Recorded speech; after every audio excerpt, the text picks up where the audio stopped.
I think sometimes we self-eliminate ourselves. We just say, no, I don't think that will work. Or we say, not me, I'm not feeling blank here enough. And the truth is that we all have important characteristics that make all the difference. And often there are weaknesses that are the reason we're the person. Welcome to the Oxygen Coaching Group 2023 Women in Business podcast series. We are so excited to highlight this year's Women in Business and all that they're doing for our community. Hope you enjoy the series.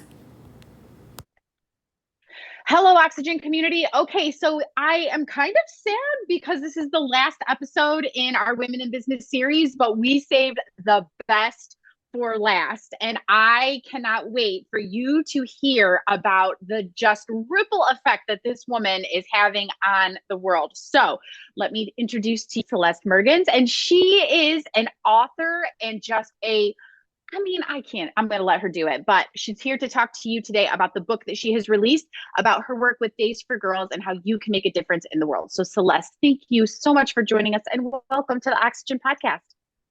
So happy to be with you. I say this every time, and one of these days I'm going to heed my own warning. I need to start recording as soon as everybody comes into the Zoom room because we just have the best conversations and then I just have yet to do it. So one of these days I'm going to learn. But Celeste, tell us a little bit about you and your mission and what you've got going on, because I will not do it justice. So I want the world to hear from you. Those moments that you don't realize yet your whole life is going to change? That happened to me almost 15 years ago when I learned girls were sitting on pieces of cardboard for days during their periods. No access to their classroom, no access to taking care of themselves.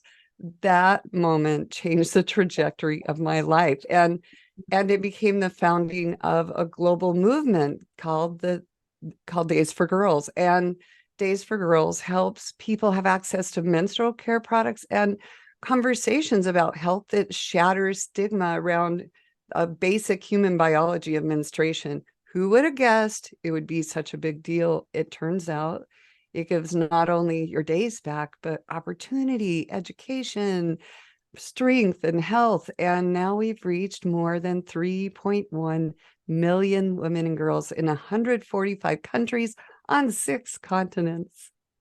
Oh my gosh. Celeste and I met in a cohort that we both belong to.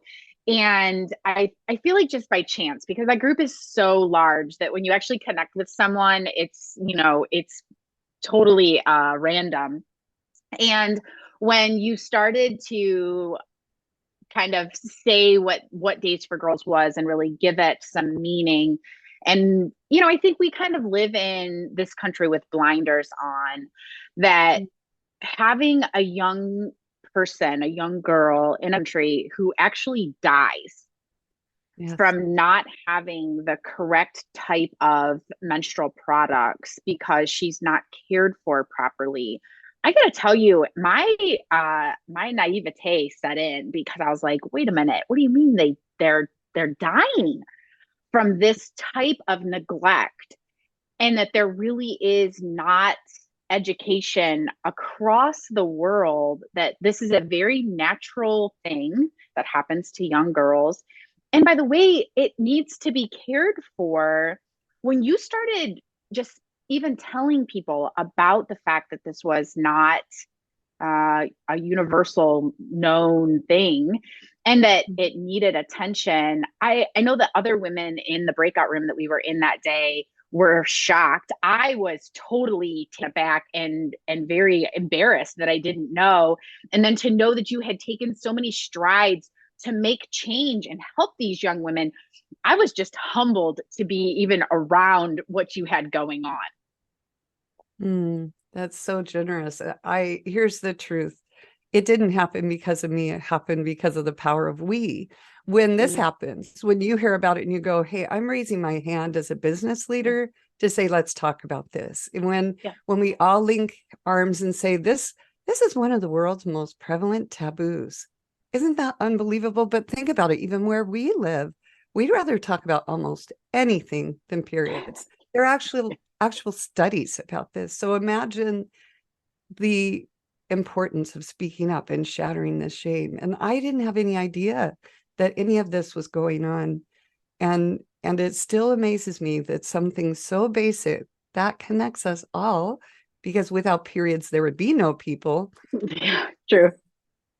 is so shamed. And the best news is there are a lot of things that are hard to change in our world, but this is not one of them. Menstrual equity just takes us talking about it. Kind of, I call it take the TP test. If you're at the store and you put a pack of toilet paper on the conveyor belt at the grocers, and then you put a pack of menstrual products on the counter, if there is any feeling difference about setting these up, then where did that come from? And could we make a new decision? We get to be the people to change the trajectory and to shatter that shame. That's us. And we can do it in our lifetime.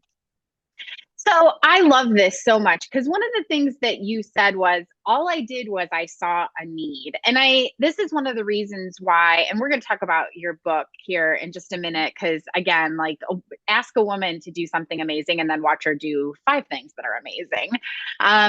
You saw a need and you not only said, well, I'll just make a donation or I'll just, ask me and I'll volunteer. You just created this movement. I mean, you just kind of casually threw out, by the way, we've touched 3 million girls. I'm sorry, what? 3 million girls? I mean, let's just slide that statistic out there.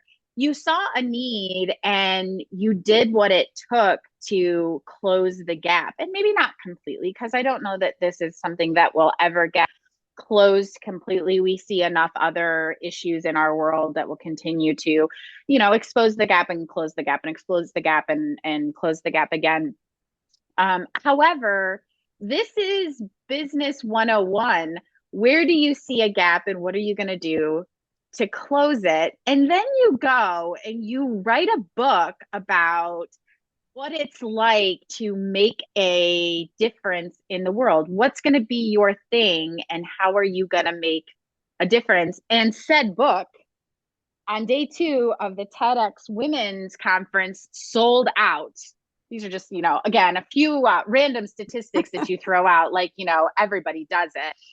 Number 1 on Amazon's new release by day 2, number 1 Amazon new release audio by day 5. You have 91 5-star reviews, and you have been asked to be considered on both Oprah's book club and Reese Witherspoon's book club. I'm sorry, I don't know, but those things haven't happened to me, and I don't know that they've happened to anyone else in my circle. So let's hear it. Like, talk to me about why this is important and why you felt compelled to write a book like this. Well, first of all, let me just back up one squidge. I've been invited to connect with both of those. When you hear a squeal that resonates clear to your office, that's when you'll know I actually got the invitation. Fair. And I have to say that it's like everything else, one step at a time.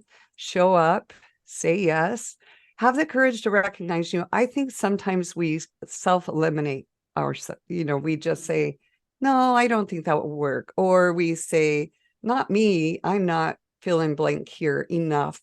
And the truth is that we all have important characteristics that make all the difference. And often there are weaknesses that are the reason we're the person, because we understand, we empathize, we are humble enough to ask what if and what do you need, and to build solutions through what I call questionnaire. Like, what do you need? How would that work best for you? Because we don't think we have all the solutions. That's not a weakness. That's a strength. And I had the gift of being raised in poverty. So I knew from early on that you need to recognize first, we are not our circumstances.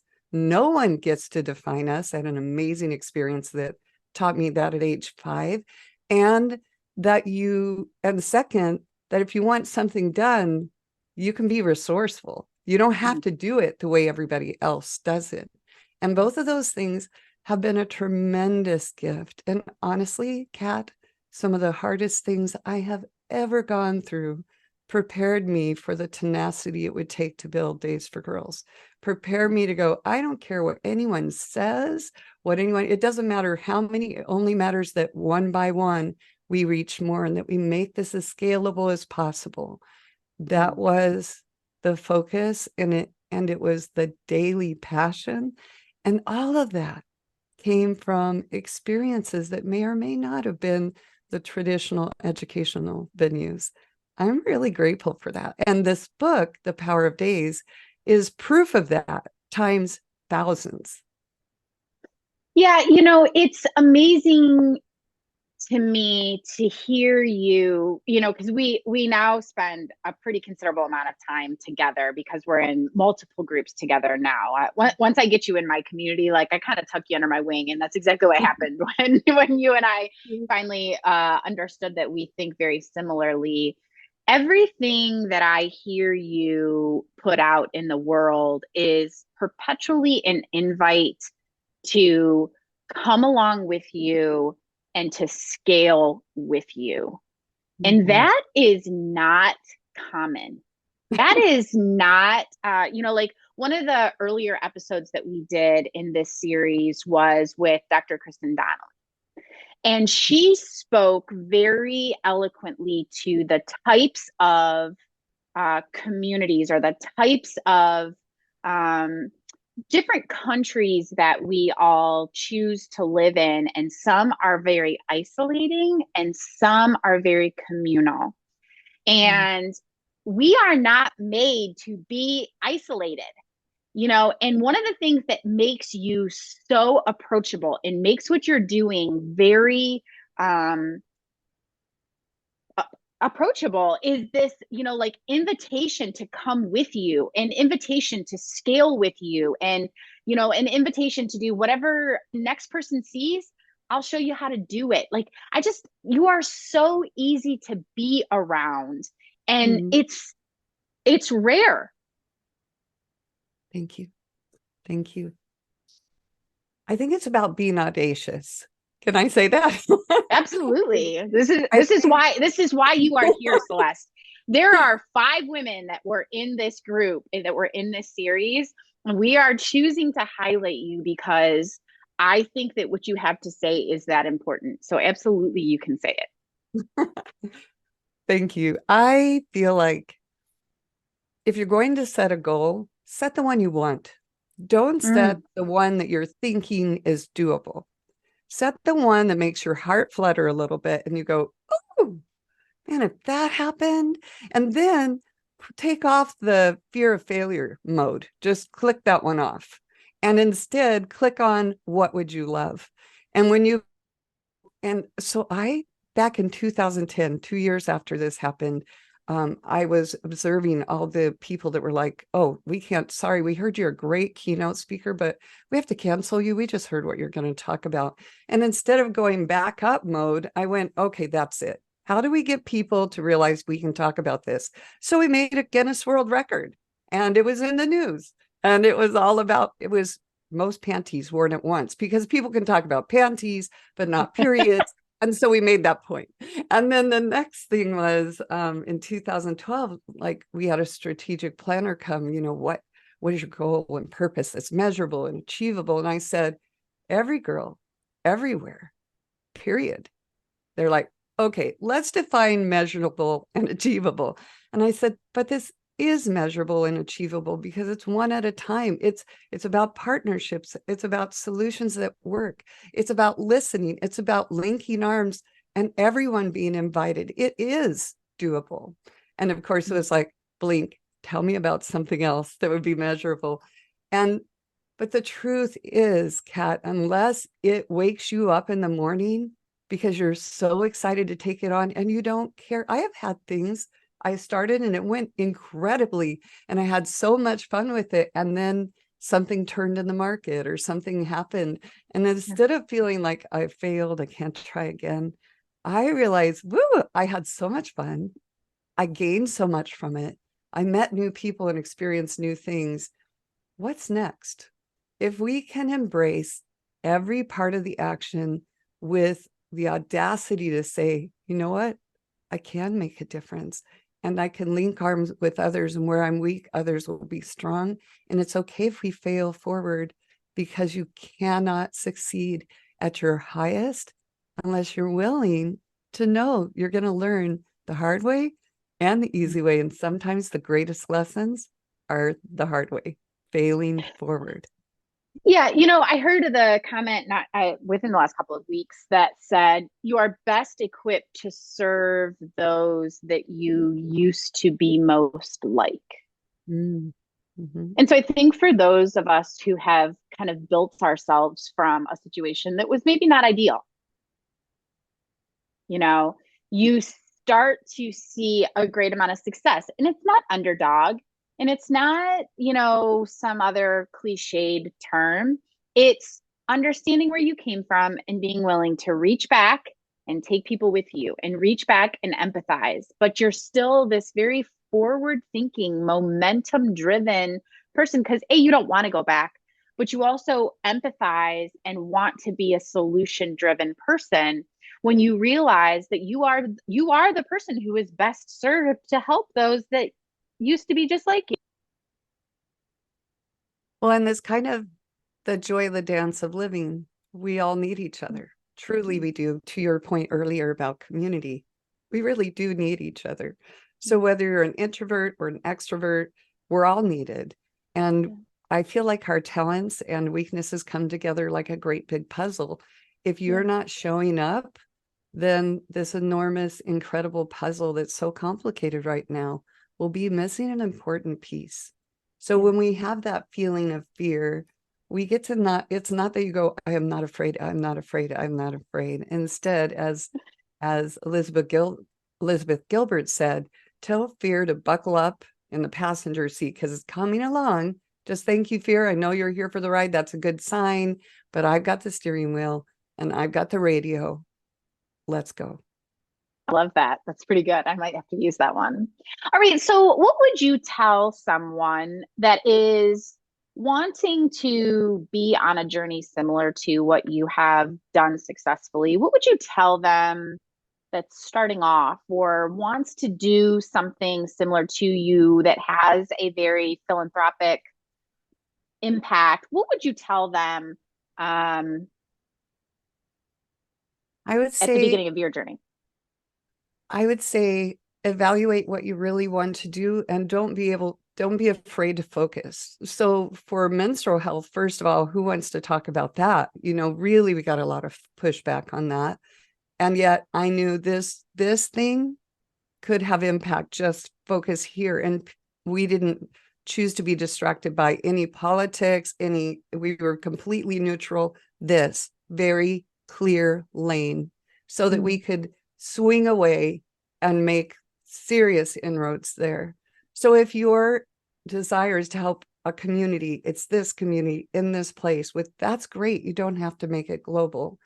Or if you want to make it global, the truth is the biggest thing you can do is identify exactly what you want for outcomes and then focus there. It's so easy to be taken down a lot of different options that you could add on to what you do, but doing that distills your capacity to really be the difference with what you're trying to do. So I would say don't be afraid to focus with a tight and even narrow, like this is the band we're going to shift. And by doing that, that's been a really successful action. The other thing is find a mentor, find someone who's already been there, ask them for some of their suggestions. They probably have even PowerPoints. They might have webinars. I know I'm having one in February about this. And because you want to give back, you want to help. These are the things that I've learned. And also, honestly, the power of days is a pretty good roadmap for how we did it and what we learned. I love that. Okay, so tell everyone how they get a hold of you, how they would be kind of on this list for your webinar. And obviously, Days for Girls is still a very functioning and thriving environment. So how do people kind of interact with that, that initiative as well? We're going to make sure we put all of this in the show notes, but give us a little bit of how people can do all things Celeste Mergens. Well, you can find me on LinkedIn, Facebook, Instagram, and I have a website, celestemergens.com, where you'll find things there as well. The book is available anywhere you buy books, The Power of Days, and Days for Girls is available at just that, days of the week, DAYS for girls. And we went from 3 million, 2 months ago to 3.1 million reach. So most definitely Days for Girls is creating ongoing impact in the world. And there's so many ways to help. Oh my gosh, I have a jacket on today, but you gave me goosebumps as you were talking. So I love to ask people that are at this point in their career and have multiple successes like you do, what is next in your vision for where you are going? And I'm assuming you're laughing because I asked you this question in other groups that we're in, but what is next for you when you look at all the impact that you've had, and what's next on your radar? What do you think is the next place you want to touch? I did get the gift about a year ago, shifting from being the CEO and founder to focusing on the founder role. And that succession process was really interesting and important. And so I really am gearing up to focus more on helping people see that by focusing on what we love to have happen instead of the invitations of the world to focus on what we hate, we can actually, if you can make menstrual equity a global movement and move the needle on something we can't talk about, we can change anything in our world if we decide together that's what's happening.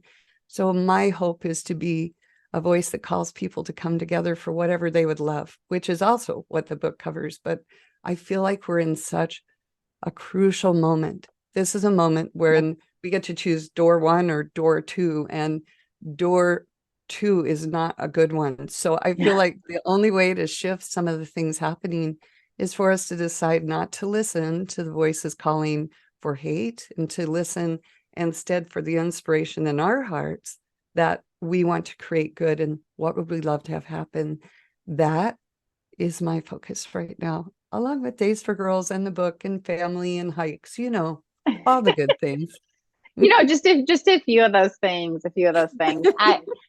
I am so honored that you are a part of our community here and that you just are continuing to invite people along with you. I just think that you are a force, and we are a better place because you are just inviting more young women. We were talking before we got on here about influencing younger generations coming behind us, right? Like we can get on big stages and we can talk to business professionals and have our picture taken in these big giant environments and things like that. But the reality is that that pays the bills, but it might not change someone's life.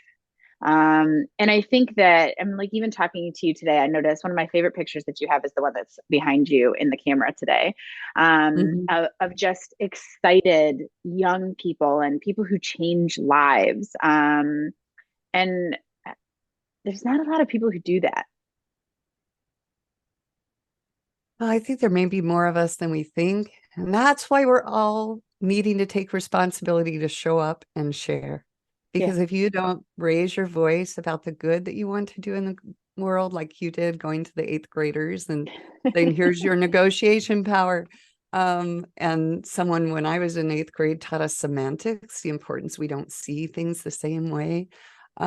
Those things change lives. But if we're quiet about them and we don't share, then how does everybody know we are moving the needle? Not us personally, but collectively. It's important that we show up. It's important because it inspires others to do so as well. Well, I hope this conversation encourages people to show up and like you said, make a good choice, or simply, I don't know, I will say vote or make a choice rather than be silent, because I'm big advocates of that. So thank you very much for joining us, my dear. I will make sure that all of your connections and everybody's ability to purchase the book, please go purchase it or listen to it. Both wonderful options. Leave reviews, and we love to support our authors here. But thank you for joining us. You're making good choices and good influence and ripple effects in this world. So I appreciate you. Always so good to be with you. Thank you. All right. We tell everybody to take just a little bit of time to breathe life in. Happy Women in Business Month, everyone. And we'll see you all next time.